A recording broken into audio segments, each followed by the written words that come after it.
அமெரிக்காவில் இருமுடி கட்டிய பக்தர்கள் கூட்டமாக ஐயப்பனை தரிசிக்க மேற்கொண்ட அதிரடியான பாத யாத்திரை பலரது கவனத்தை கவர்ந்துள்ளது.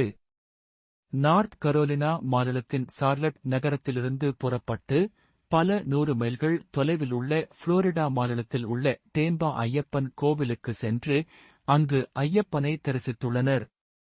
இந்த பாத யாத்திரையில் கலந்து கொண்டு 300 பேர் 41 நாட்கள் கடுமையான விரதத்தை கடைபிடித்து பின்னர் விமானம் மூலம் பயணம் செய்து கோவிலுக்கு அருகில் உள்ள இடத்திலிருந்து 5 மைல்கள் நடந்து சென்றுள்ளனர்.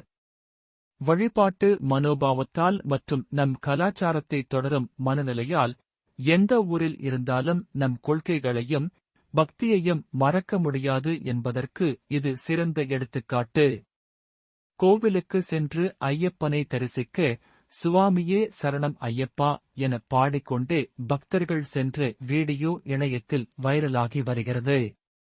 இந்த சம்பவம் பக்தியிலும் அடிச்சுவடுகளில் நடப்பதிலும் உள்ள சிறப்பை உணர்த்துகிறது.